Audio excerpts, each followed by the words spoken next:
Hi, everyone. My name's Amy, and I'm with the EverFree team here in the US office. And we've got Jonna, who is the country director for EverFree in the Philippines, on this call. And we are going to talk and learn from Jonna today about EverFree's work in the Philippines, but also about the online sexual exploitation of children. And you'll notice in Jonna's video there, you've got PTI up in that logo there. And that is the name that EverFree goes by in the Philippines. It's a local name. So just to clarify any confusion, yeah, PTI is EverFree's work in the Philippines. And Jonna, it's so awesome to have you teach us today about some of these really important things. So maybe you can just start us off here, introducing who you are and how you actually got involved in this work. Yeah, thank you, Amy, for inviting me to do this today. So I am Jonna Eleccion. As Amy mentioned, I am currently the country director of PTI, Program Training International, which is really EverFree in the Philippines. So I got involved with the work sometime in 2010. So I have always been interested, and my desire has always been to be involved in work that matters for the greater good. So it matters to me that the work I'm doing is important for really the most vulnerable population. And I come to know about the startup organization in 2010. So I understood it was the economic empowerment side for the survivors of human trafficking. So I look more into this startup. And while I was always interested to get involved with these types of work, it matters to me that my skill set is actually also aligned with the need of the organization. So luckily, it was an opportune time at that moment where the need was more on the training management and the training programming to make the survivors job ready. So I got in, started with the work on the training side, capacity building for the survivors, and then eventually that evolved and expanded into taking care of the whole economic programming for the organization, and then eventually at this time leading PTI in the past years. That's great. Thank you, Jonna. So we may as well just dive right in to the topic at hand.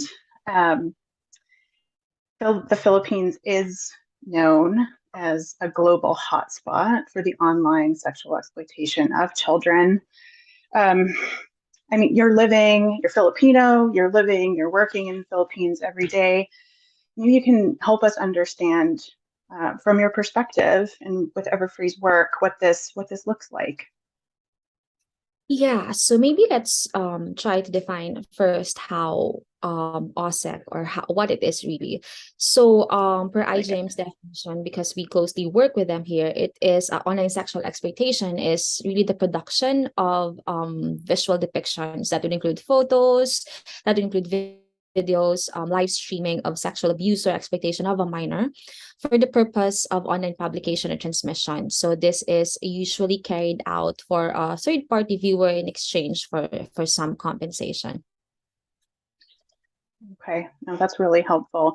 I know I've read other definitions and understanding our work in the Philippines that it can be live streamed sexual abuse, it can be just consuming child sexual abuse material, but it can also be grooming, Mhm, coercing, and blackmailing mhm, children for sexual abuse purposes, sort of boiled down into its most simplest points there.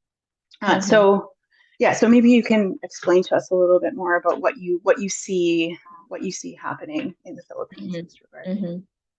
Yeah, so as you mentioned earlier, the Philippines is really the largest known source of OSEC cases, materials in the world. So this is according to the global law enforcement data. So sometime in 20 between 2014 and 2017, so the number of IP addresses actually that's connected to child sexual exploitation in the Philippines more than tripled. So this is about 150 per 10,000 IP addresses. So that happened prior to COVID. So, but then when the pandemic happened, there's information from the Department of Justice that they confirmed a 264% increase in OSEC reports since the beginning of the pandemic. So this was highly attributed to the higher internet usage at that period. So as you know, we were all locked down in the Philippines. How it looked like is there's just really one person who could actually go out from the household. We have the ID system for it. So everyone was just in their homes. There's not much you can do, and really there's just higher internet usage for family members, for households within that period or during that period. Wow, those are some really staggering figures, you know. What do you see as the typical profile of someone who's victimized by online sexual exploitation? What do you see? What does EverFree see entering its programs as well? What we're seeing is that as for victims, the characteristics of OSEC victims are very distinct from those of child victims of street and establishment-based sexual exploitation. So for OSEC, 86% were females, 14% were males. In terms of age range, OSEC victims tend to be much younger. The average age by the time of rescue is around 11 years old, and the age range really it ranges from 1 year old up to 31 years old. In terms of where can they be found, they're actually very dispersed because it's online. So wherever the space where internet is stronger, so that's where you would likely find victims or children who were being victimized. In terms of the traffickers, so OSEC is sadly considered to be a family-based crime. 83% of traffickers are considered to be are known to be parents and or relatives of the victims. And so these are individuals who are within the circle of trust of the victims, of the child. And so typically, the perpetrator is a young Filipino woman who could speak in English because they tend to be the one meeting the demands of the consumers or the customers. And so further literature, like specifically here in the Philippines, as mentioned, that these are essentially individuals closest to the child or the victim. This could be like family or friends who are exploiting these children, but sometimes they believe that the behavior or the act is not as harmful as those actually having physical contact or exploitation. So there is that continuous view around that. And for those cases where parents are not the ones who are trafficking the children, they get to know about what's happening, but sometimes they just brush it off because at some point they also are earning, or like their family situation is also improving, resulting from the exploitation of the children. Now, if we actually look at the customers who are the end users of these materials, so they tend to me, these online facilitated offenders tend to be male, Western individuals from a Caucasian or European background. They are more likely to have higher education. They're the ones that are actually employed, and of course, they are more technologically savvy. I guess in comparison to those who are contact offenders, so the online offenders are less likely to have prior criminal backgrounds, less convictions, and less history of antisocial behavior. Age range fall within mid-20s to 50s and 60s, which is more similar to in-person offenders. And again, similar to how the traffickers think about the online nature of the abuse allows these offenders to disassociate their consumption of the materials from actual harm of children, with the belief that, it's on screen anyway. it's not happening in person. Right. That is, yeah, no, you could see how that psychologically that could be certainly the case. Um, you mentioned when you're talking about sort of the profile of children who are victimized by OSAC in the Philippines, talked about family relationships. Um, it led me to think about vulnerabilities, that um, that would lead to trafficking of this nature. And I mean, is poverty one of them? And maybe that's something that you can talk about some of the vulnerabilities to this type of abuse that you do see um, in the Philippines.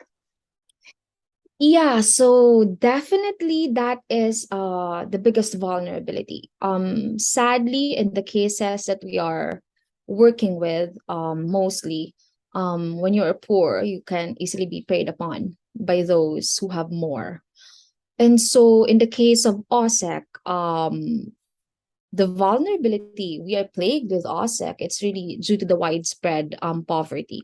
There's lack of jobs, pandemic happened, um, there's internal, external migration. The Philippines is a tropical country, it's a tourist destination, and people here can actually understand and speak in English. So it's a lot easier to communicate about certain demands that the customer would want, and that could be easily facilitated by the traffickers in country. And plus the fact that this is a collective culture.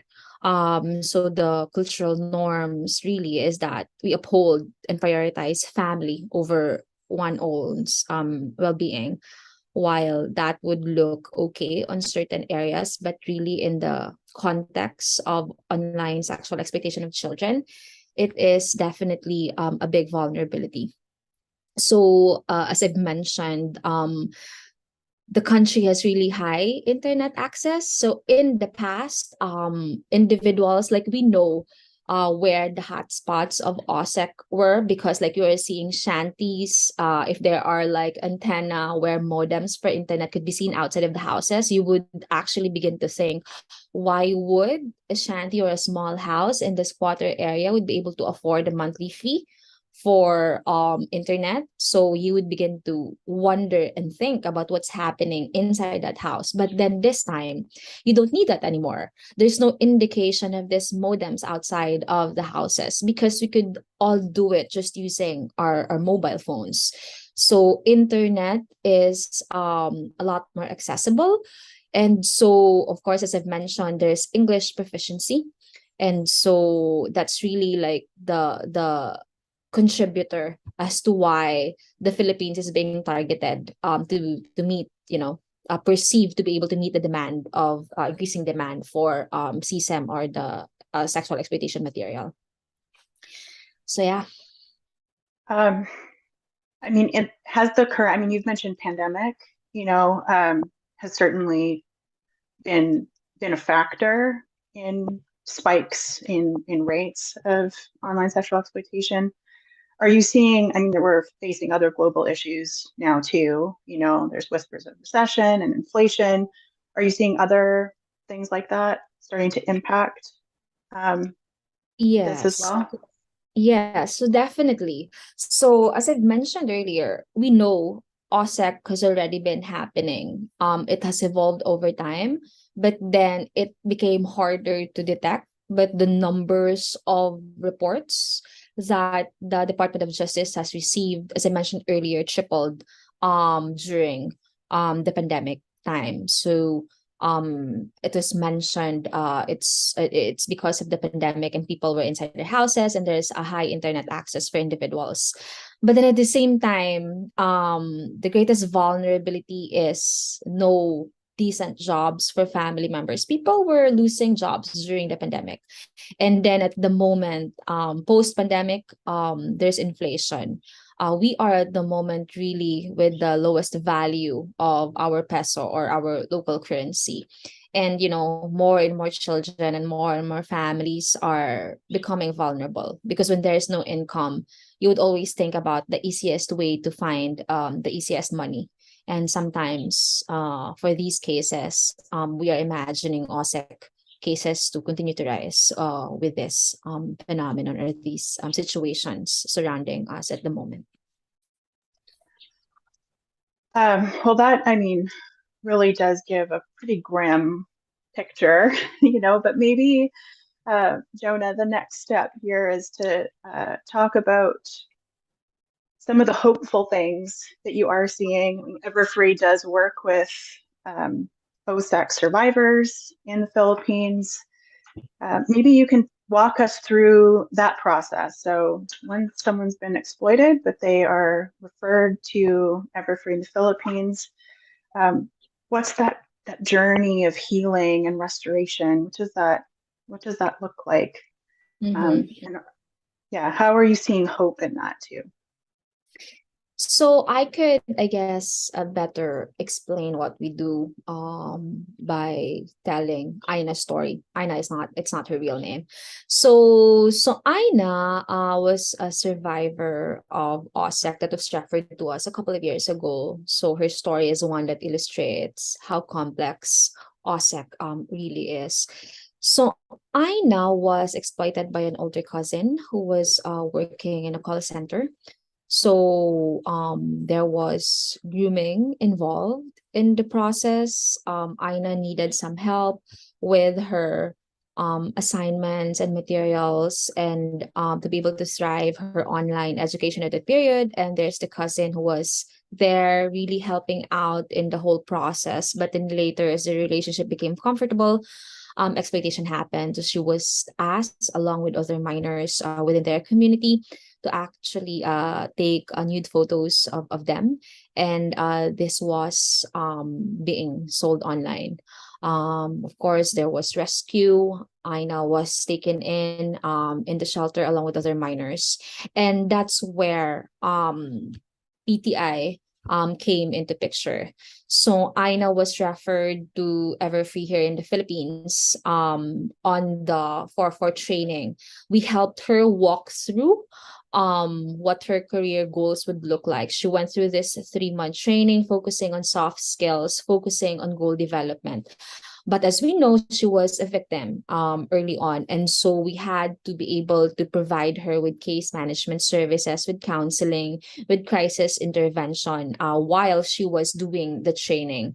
And then, based on her story, she was perpetrated because of her desire to continue with her education. And education was really something very important to her. So she tapped PTI services for education, and she was able to enroll in senior high school. So we helped her in the process of connecting and providing her with the support needed for her to thrive in that school setting. And along the process, she also joined in our new program, what we call the entrepreneurship and the economic entrepreneurship and empowerment program, which is really more on entrepreneurship training.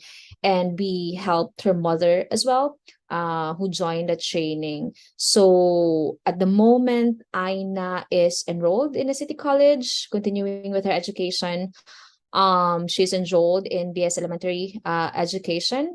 She wanted to become a teacher in the future, but at the same time, her mom continues to operate an eatery business, and Aina as well is really helping her mom out with in regards to running the whole business as well. So still continually at the moment, we are providing business coaching, case management to Aina, as we are looking at how she views success, or how she views the full economic empowerment for her. And we're looking that it is nearing how they envision their family to be in the next few months.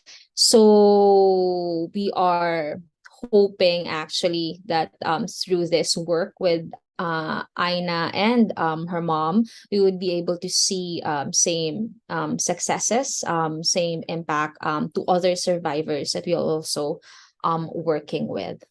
So yeah. Well, that is such a beautiful and encouraging story. when you, I mean, these are some really intense and deep themes that you're facing every day in your work. Um, as you're thinking about, I mean, EverFree, our mission is to free communities from human trafficking and to empower survivors everywhere to flourish in freedom. How do you see EverFree's work, PTI's work in the Philippines as achieving that end? We are seeing, because we are on the ground and we are seeing concrete results and impact on how lives are changed in the process. So just like with how Aina, we consider Aina to still be like an in process case at the moment. But from where she started to where she is now and where we're seeing she will be in the next few months, those are huge milestones. And with the work that we're doing, the programming that we're doing, adopting with EverFree and PTI, we are the impact is very vivid in the lives of the survivors that we're working with. And not only that, because when you actually see someone succeed or reaching milestone per milestone, this has a ripple effect to others who are still in the pipeline. So when the other survivors who are still early on in the process, when they see someone succeeding when before they couldn't imagine that it's actually possible, they themselves take those steps forward. And so how we're seeing is that this is very concrete, the results. There's very concrete impact of how we're seeing lives change, families change, because of how we are doing EverFree programming on the ground, as seen in the lives of Aina and those who are and who were inspired to continue and push through as well with their plans as they were inspired by her story. Oh, that's really amazing. Uh,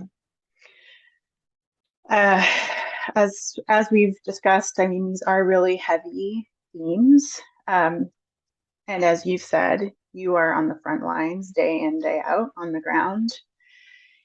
Um, you know, it it could be as people are hearing this that there's a feeling of like overwhelm, or overwhelming sadness, maybe even despair. But I would love to hear from you. What is it that motivates you every day, and what is it that gives you hope?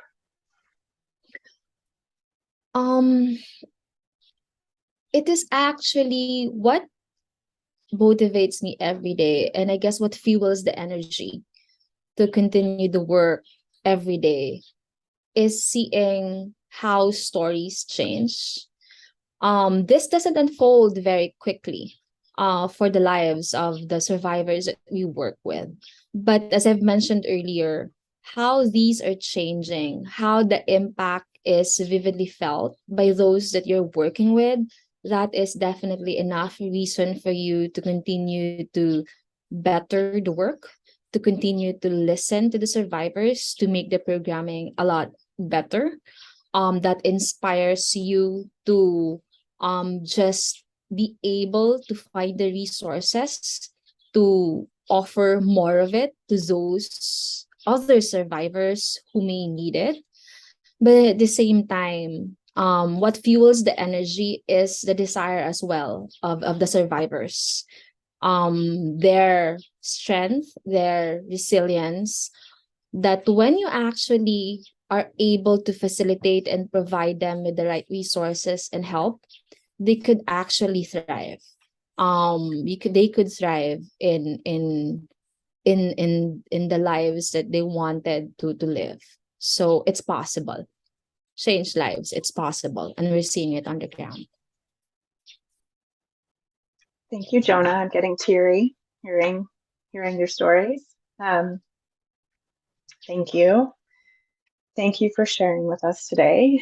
And I think we'll wind today down. We can always do follow-up videos like this in the future. But Thank you for teaching us and sharing what you're experiencing on the ground in the Philippines. And for all of you, our EverFree supporters out there, thank you for being on this journey with us and for being part of this mission to bring freedom to communities and to empower survivors. So thank you, and we'll see you another time. Bye-bye.